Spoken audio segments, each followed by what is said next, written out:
Dissecting the Autocratic Axis, next on The Impossible State. North Korea is the impossible state. It's a place that stumped leaders and policymakers for more than 3 decades. It has a complex history, and it has become one of the United States' top national security priorities. Each week on this show, we'll talk to the people who know the most about North Korea. Welcome to another episode of the CSIS Impossible State podcast. I'm your host, Victor Cha, President of Geopolitics and Foreign Policy at CSIS, Korea Chair, as well as Professor at Georgetown. And today we're going to look at the whole question of this axis of autocracies. We hear about it a lot in the news, and we have 2 wonderful experts, and we're going to dissect this axis of autocracies, looking at each leg of this particular triangle. So the other way of putting that is this is Brookings Day at CSIS because we have 2 wonderful scholars and colleagues from just down Massachusetts Avenue at the Brookings Institution joining us today.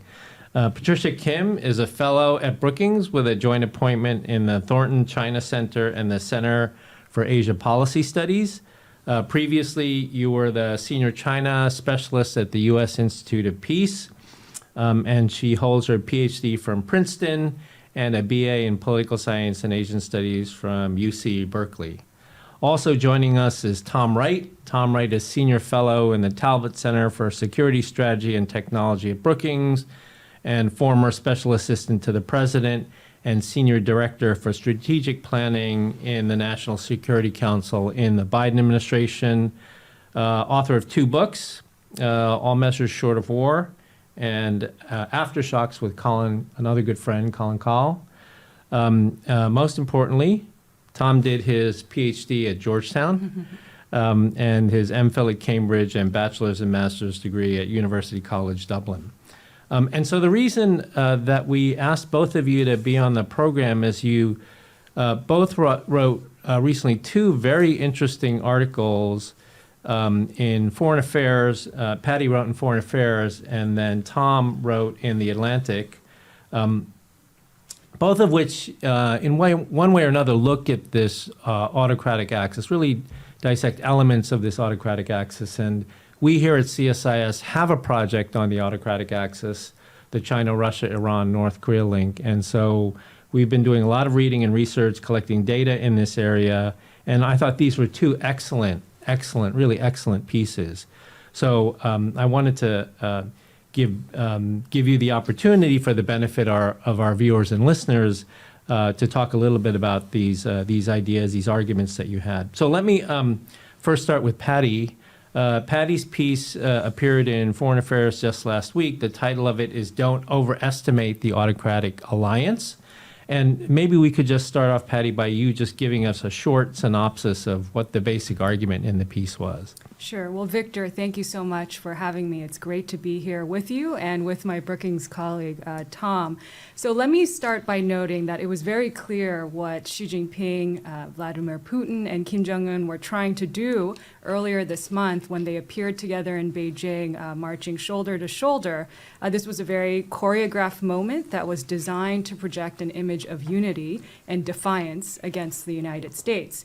But as I write in my Foreign Affairs piece, while there's no doubt that these 3 countries are much more coordinated and closer than ever before in recent history, beneath this show of solidarity, the 3 states still fundamentally remain uneasy partners. And I argue that this is really a tactical alignment that's not rooted in shared trust or values, but shared grievances against the United States and a global order that they see skewed towards the West. And if you look into the history, there's plenty of suspicion among the 3 states. The last time they were this closely aligned was during the Cold War, during the Korean War, and that did not go very well for any of them. But again, there is real coordination today with real consequences that we're witnessing among the 3. But I think underneath, they're not as aligned as they may want us to believe. And crucially, the point that I make in the article is that all 3 states have reasons to seek deals with the United States. So China in particular has a different strategic outlook from Russia or North Korea. It wants to erode U.S. influence, to reshape the global order without blowing it up. And it still wants to remain economically tied to the West. Russia has shown no interest, at least for the moment, in ending the war in Ukraine, other than on its very maximalist terms. But ultimately, it will need an end to the war, and the United States will have to be part of some sort of conversation at the negotiating table. And finally, North Korea, it needs sanctions lifted. It wants to normalize relations with the United States, because this would have direct impact on their regime security, on their economic development. This would also unlock broader economic assistance and engagement with South Korea, Japan, and other countries. And so it has a lot to gain by dealing with the U.S. And so I think the fact that all three states want something from the United States theoretically gives the U.S. leverage, provided that the U.S. is prepared to use this leverage wisely. So that's my argument in a nutshell. Great, terrific. And I want to pick up certain elements of what you said in the conversation. But let me now go to Tom. Tom wrote this very interesting piece in The Atlantic, the title of which is Trump Isn't Interested in Competing with China, which I guess is part of your argument. But if you could give for our viewers and listeners a quick synopsis of the argument, that would be great. Thanks, Victor. And it's great to be here and great to be alongside Patty discussing this. So the piece is mainly on President Trump's China policy, and it argues that he is really not that interested in strategic competition and only talks about China as an economic threat and is really trying to build leverage to do a deal with China. And a central part of that is his relative disinterest in deepening alliances and partnerships. I use the US-India example as drilled down a little bit into that as indicative of his overall approach. But it also talks about how China, for the first time, and maybe America's competitors and adversaries more generally, are actually in a position to outflank us in terms of deepening cooperation with each other and with other states. And to me, the way to understand this access, and I agree it's not really an access, but there's, bilateral dyads here, each of which is profoundly sort of important because I think they are collectively, they are brought together by a shared grievance against the West, but they also have tangible things that they're trying to do. So one is, they're deeply integrating their efforts to build their own militaries. China is helping Russia reconstitute its military on a much more rapid timeline than otherwise would have been the case. In exchange, Russia's giving incredibly valuable technological and military assistance to China, technology that they don't have, that I think they're at a disadvantage vis-a-vis the United States at the moment, that Russia will have to address, and that's mainly in the missile and sort of undersea warfare space. I think with North Korea, we've obviously seen North Korean troops fighting Ukrainians in Kursk, millions of artillery rounds and other forms of military weapons and equipment sent, and in exchange, again, technical military assistance to North Korea and a lot of economic incentives there too. So I think we see, by the standards of NATO, maybe this isn't a formal alliance, but by any historical measure, I think it's actually stronger than most of the alliances we've seen over the last sort of 200 years. And there's a lot of coordination there too in terms of circumventing Western sanctions and actions and the Western order, and then more broadly on the soft power dimension and diplomatic dimension, trying to build a case against the Western order using the BRICS or Shanghai Cooperation Organization or other sort of forums to try to press that case. Great, terrific. So let's take each dyad, right? So let's take starting with the China-Russia relationship. And so to Tom, let me ask you, so you just described to us sort of what is in this exchange between China and Russia, partly as a result of the war in Ukraine. And I guess the question I have for you going forward is, so how strong is this relationship going forward? Clearly, the war has given impetus to like the mutual need, the need on the part of Russia and maybe the opportunity on the part of China to benefit from this particular relationship. But going forward, let's say, at some point in the future, there is a ceasefire of some sort. how much of this relationship will continue going forward? So that's the question I want to ask you. During the war and when you guys were in government, we heard many times about how, China is providing nearly 100% of the microelectronics for Russia in this war, clearly spurred by the war. But how much do you think that will continue into the future? In other words, how deep is this relationship?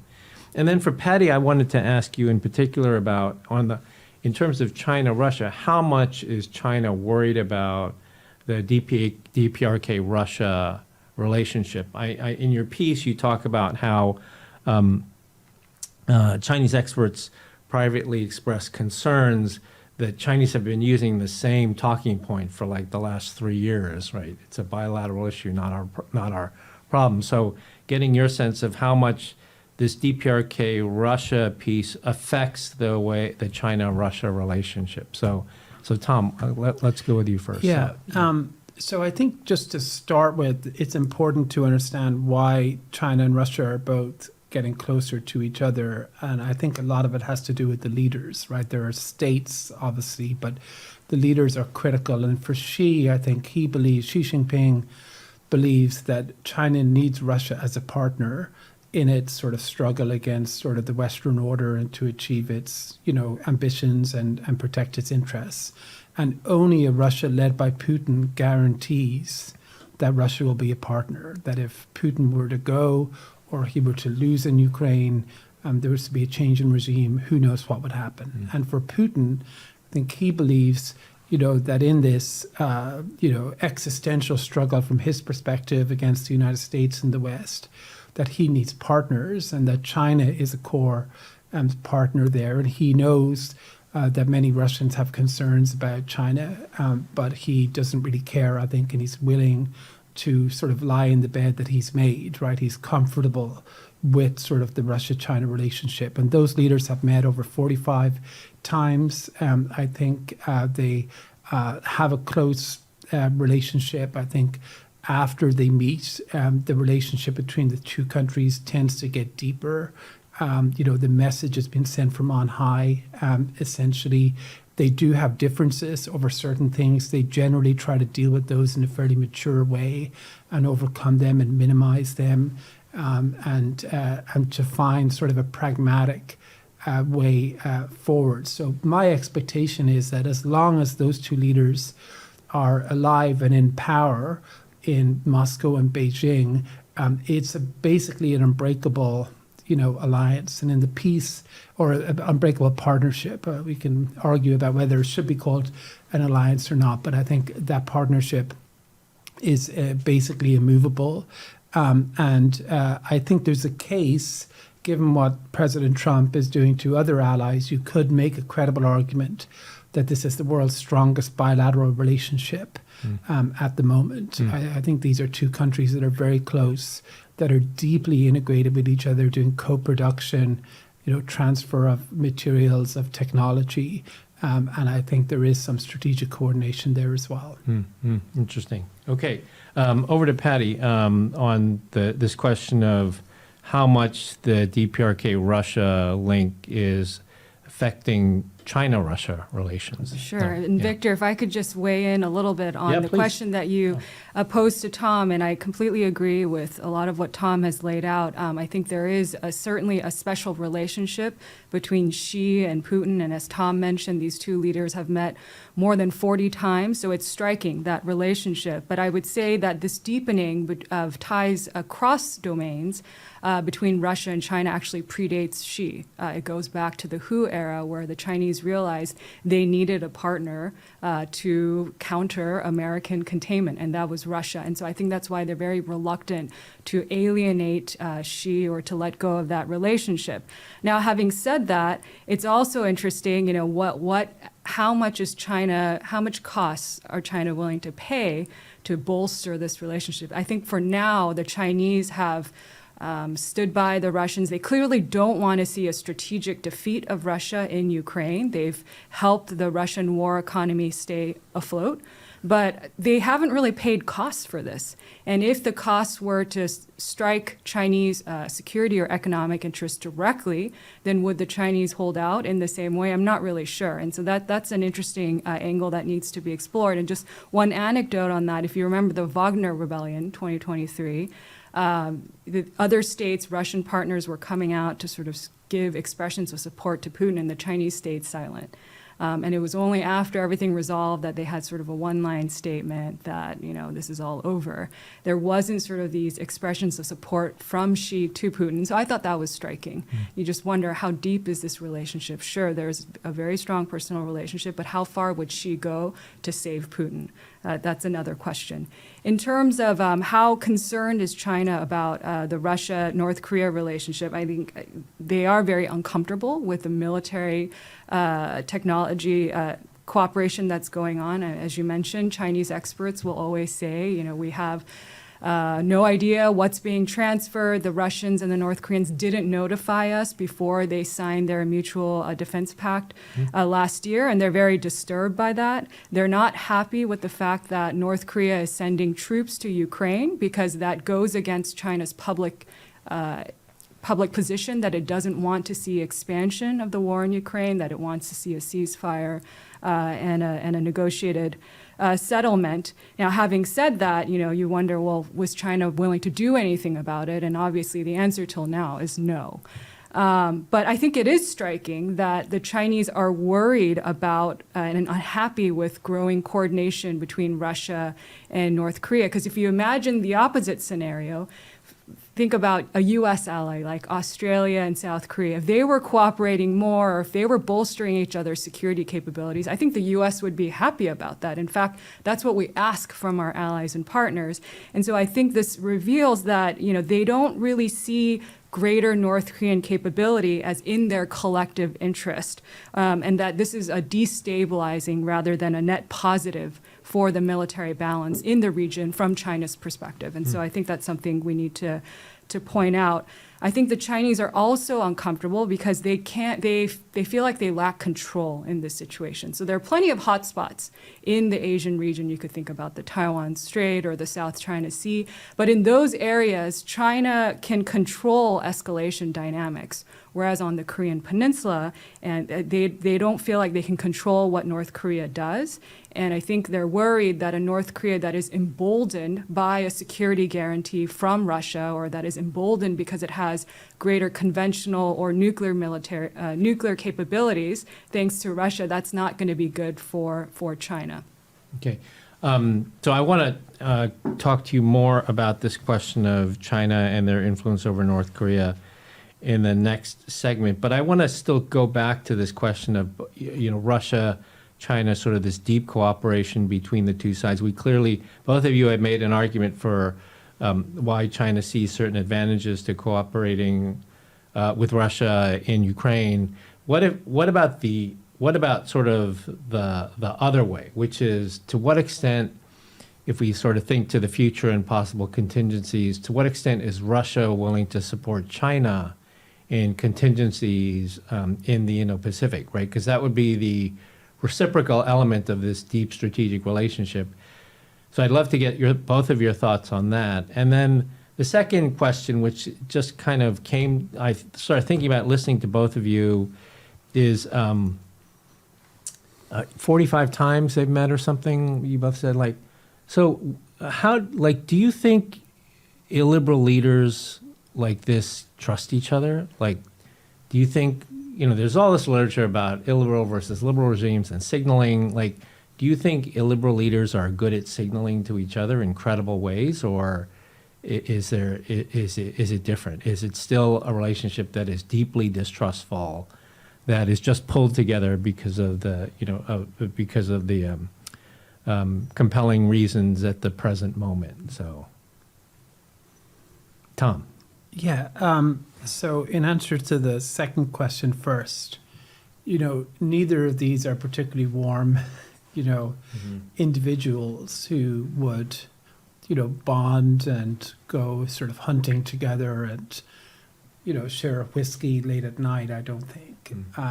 But having said that, I think they do have a very respectful sort of frank and sort of careful, relationship. And to the extent that, any two leaders, I think, sort of trust each other, I think they come close. Like, I think they come close to that. I think it is and I think one way you know that is that whenever they meet, afterwards, relations between the two countries tend to take another jump forward in some way, and that the bureaucracy within their countries is sort of shaken into shape, and they have gone further, I think, than people thought. And, if they didn't particularly like each other or trust each other, I don't think they would meet as frequently or for as long. And so I do think that they, they're authoritarian leaders, and they've done lots of horrible things inside their own country as well as internationally. I think there are limits, to autocratic cooperation. I don't think it will ever compare to like Reagan and Thatcher or Blair and Bush or whoever, whoever we sort of look at, Clinton and Blair. But I think, but I do think it's pretty close. On the Russia-Taiwan thing, I think that is much more likely today than it was before. I think there's a simultaneity problem that we have now, which is it was assumed previously that if war broke out in the Indo-Pacific, the other theaters would be effectively quiet. And I think now we cannot make that assumption. We have to assume, that Russia would act, at least in Europe, if not more broadly on behalf of China. I would say the floor is essentially Russia doing for China what China did for Russia. They will definitely do that. I think the higher possibility is that there might be more, coordinated, kinetic, action in some way to distract sort of U.S. forces or disrupt the alliance. And I think you do see, like, obviously we don't know, but I think it looks that Russia wants to play a more active role in the Indo-Pacific. And I don't think it's possible to really overstate sort of the importance of China for Russia. And China has done a lot for Russia, I think. There is some reciprocity there. I think it's more complicated in Iran and North Korea. Like, I think it is, obviously we saw with Iran, Russia did not really come through. We can talk about that separately if you like, but I think in North Korea, there's a little bit more edginess about Russia doesn't really want to, have North Korea, launch a major conflict or something. But I think the China-Russia relationship is pretty unique. Okay. Yeah, Patty, your thoughts on that too. Yeah. I think Tom made some very good points. On the liberal leaders question, I mean, I think I agree with Tom. Like, how, is there real trust there? It's hard to tell, but clearly there's coordination and there's deep commitment. Having said that, I think, beyond just the two leaders, there's so much skepticism and a long sort of troubled history that's baked in that's not going to go away. So there, I think it was New York Times that had some reporting on how Russian intelligence talks about China as the primary adversary. And there's long been fears in Russia of Chinese encroachment into Russian territory or Russian spheres of influence, and vice versa. And so I don't think that dissipates anytime soon. In terms of Russia stepping in a potential, Indo-Pacific contingency, I think that's a great question to ask. It's probably going to depend on the context. I can't imagine that the Chinese would necessarily want Russians to intervene in a significant way if there was a Taiwan contingency. I would imagine they want to take care of that themselves, not get Russian assistance. But I do think that they want to rely on Russia in the same way that Russia has relied on China as it's carrying out its assault on Ukraine. Now, the question is, can the Russians step up and provide just as much as the Chinese have? And of course, it's not. I mean, the economies are different. Russia is much more weakened now, given what's happening in Ukraine, and so I don't think China can expect the same kind of support.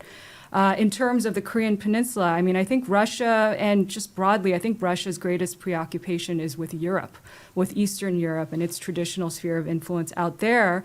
And so I don't really know if Russia would have interest in, helping out on the Korean Peninsula. I mean, if you look back in the Cold War, Stalin specifically told Mao, hey, we're going to take care of communist in Europe, and you're in charge of Asia. And practically what this meant was that even though they were all fighting on the same side in the Korean War, essentially most of the burden fell on Chinese shoulders.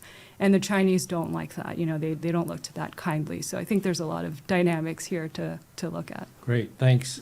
So let me just follow on with you, Patty, so let's move to China DPRK now. Let's move to that part of the axis. So we also had a picture of Xi, Kim, and Putin. Like you start out your piece talking about that, and so the main thing I wanted to hear from you is what sort of influence do you still think China now holds over North Korea, or to what extent has it all been diluted by the cooperation between DPRK and Russia that has come out of the war in Ukraine? I mean, to me, it's always amazing that when the war in Ukraine started, Kim Jong-un was actually in really bad shape, right? He was still in the midst of a 3.5-year COVID lockdown, completely sealed the border with China, devastatingly embarrassed by the failure of the Trump summit, like in a really bad state. And he made lemonade out of that lemon, for sure. So, I'd love to sort of get your thoughts on where do you think the China DPRK relationship is, and do they have any influence anymore? Well, first of all, I would say absolutely. I think Chinese influence has been diluted just because of how important of a partner Russia has become to North Korea. Having said that, I think China still remains the largest trade partner for North Korea. They share a border where there's economic flows both ways, and so it's still very much an important player. A large part of this military parade and Beijing literally rolling out the red carpet for Kim Jong-un was trying to recorrect this balance that in China's view had become too lopsided, with North Korea skewing too much towards Russia. And I think North Korea understands that it can't put all its eggs in the Russia basket either. I think they realize that their utility to the Russians could decrease if there were to be some sort of resolution on Ukraine, and there isn't really real love there between the two. I mean, they're using each other, these two countries. And so I think that's why Kim was also willing to come to Beijing and to make sure that he kept that relationship alive with Xi. And, what I understand is this is sort of North Korea's playbook to get ready to deal with the ultimate counterpart, the United States. Victor, as you probably remember, Kim Jong-un first came out onto the diplomatic stage in January of 2018, and his first foray was in China. And that was to sort of prepare for negotiations with the United States that came 2 months later in March. And so this is sort of part of the North Korean playbook, and they're maximizing it and they're using it. They realize that everybody, wants to retain their influence with them. Yeah. And it appears as though reported Chinese DPRK bilateral trade figures suggests that China has not just returned to pre-pandemic levels, but is now exceeding pre-pandemic levels. So they're clearly trying to regain, like you say, some of their influence. On China DPRK, let me go to Tom, and let me ask. So to me, this is interesting because although your two papers were not exactly on the same topic, they do intersect in certain places. And one of them in particular is on this. Patty has this one recommendation that says the United States should condition tariff reductions for China on more Chinese cooperation on like North Korea or DPRK Russia. I want to get Tom's reaction to that because, you have a particular view about how Trump thinks about China, right? So like, how do you think that would work? Not to put like you on the spot or anything. I mean, no, but I, for many reasons, though, I think the first reason is that I think in the Biden administration, the issue in bilateral talks where China was maybe least cooperative was the DPRK, was North Korea. And I think you both spoke about the standard lines that would be used, and there was just no real sign that they're willing to put any pressure on. I think they worry about what the effects of that pressure will be in North Korea. They also worry about what effects pressure in Russia over North Korea would have. And so they don't love it, but they're not willing to do anything about it, and I think that I would think it's very unlikely that even if President Trump were willing to use that lever, which I don't think he would be, I don't think it would work. I do think that Trump is singularly sort of focused on the economic and sort of financial aspect of a deal with China, and that national security doesn't really come into it too much. So I guess I would sort of agree that I think I think if China had a magic wand, I think they would definitely, try to change the DPRK-Russia relationship. But I'm not sure how much it sort of matters, because I don't believe that they're going to do anything to really move the needle on that. So let me then flip the question, Patty, to you and say, if Tom is right and China knows that Trump isn't really focused on the strategic issues with China, he just wants a trade deal, right? Or he just wants a deal like that.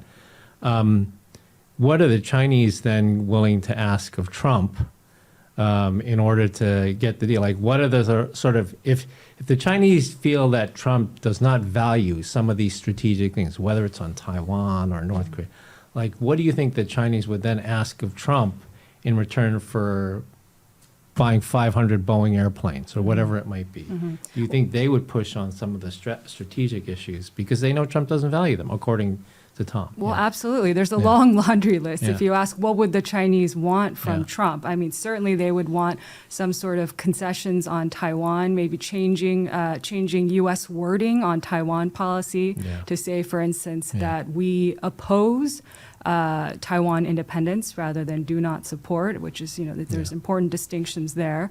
They would certainly want him to dial down or cut arms sales to Taiwan. They would want continued actions like stopping Taiwanese officials from coming to the United States, lowering the level of engagement that we have with Taiwan. So there's a lot of things that they could ask for from Trump. In terms of, a deal, I think the Chinese do realize that Trump is most interested in economic issues. They probably want to get a deal for sort of the lowest that they can offer, maybe something on TikTok, some Boeing purchases, as you say, or soybean purchases, maybe some promises of, investment or something that would help with U.S. manufacturing. And so that's the broader point I want to make. I don't know if President Trump will take it, but I do think the Chinese are eager for a trade deal, not because they think this is going to solve all the problems in the U.S.-China relationship, but it's going to kick the can down the road. It's going to give them more stability in the relationship, and that's better for China. And so I do think they are eager for some kind of deal come next year, early next year, when the two leaders meet. And so my argument is that this is a strategic window that the United States should be using. If they want a deal, we should be linking issues that we care about and that we theoretically have a common interest in, like North Korea, for the Chinese to do more. And I think unless we elevate it to become a bilateral issue, like fentanyl, the Chinese aren't going to do anything because, they have competing priorities as well. As Tom said, they don't want to alienate the North Koreans or publicly break with the Russians for their own strategic reasons. But could they do stuff on the margins, like, maybe lower purchases of Russian oil or, to be more, to do more on sanctions enforcement vis-a-vis North Korea, or more importantly, communicate to North Korea that it should not expect China or any other great power to endorse North Korea's demand that the world recognize its nuclear status. That is important messaging where I think if the U.S., China, and Russia and others were on the same page, that would be powerful. So there are things I think that you can perhaps push the Chinese to do.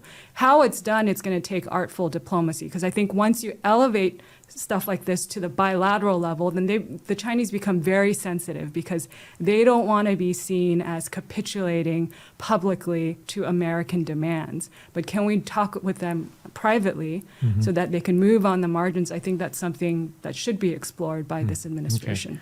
Great. Terrific. So let's move to the third leg, which is we've done China, Russia, China, DPRK. Let's do DPRK, Russia now, right? And so here, Patty, the question to you is simply, is this relationship going to continue if and when the war ends in Europe? Do you think that it's something that will continue? And then I have a question for Tom, but let me ask you that question first. So, That's an interesting question. I wish there was a Russia expert, and Tom may have more thoughts on this to answer that. My guess is that, as soon as Russia doesn't need North Korean troops or North Korean artillery, I don't think it's going to prioritize this relationship at all. And again, I think that's why the North Koreans realize that they need to diversify and have different options. Mm-hmm. Okay. Let's take. Let me play devil's advocate with what Patty just said and throw it to you, Tom. So even if the war ends, doesn't Russia still need North Korean troops, perhaps in the future, for the Baltics or for somewhere else? And don't they still need ammunition? Because if anything, this war has showed us that everybody in the world needs ammunition, and you never have enough ammunition. And so don't they still need all those things? And doesn't Russia still have designs in Europe even after some sort of settlement, if one is ever reached, on Ukraine? Yeah, I agree. I think, firstly, the war's likely not to come to an end. I think it's very possible it goes on for the remainder of this term and possibly beyond. I think we're further away from any end to the war today than we have been, even last year. I know President Trump has tried to push peace process. I think that has run its course. And so I think just base case, the war continues indefinitely. Artillery is an interesting example. I mean, at the start of the war, we were producing about 14,000 rounds of 155 artillery a month. Ukraine is using between 5,000 and 7,000 rounds a day, right? So it's basically enough for about 2.5 days. North Korea has given Russia, that's gone up a bit significantly, but still not a huge amount. North Korea has apparently given Russia millions of rounds. I think estimates by one of the open source was between 4 and 6 million rounds of equivalent artillery, as well as many other sort of weapons. So North Korea does do a good job of making, weapons, and it has transferred many of those to Russia for a price. It also has laborers in Russia that it's getting money for, and troops. I think the troops is probably the least important.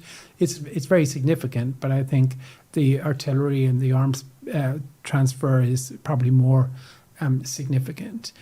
So I think that will likely continue as long as there's not a compelling reason for Russia to think twice about it. Now, in the Middle East, where Russia had this relationship with Iran that I don't think was as close, the North Korea relationship was further advanced, than the Russia-Iran relationship.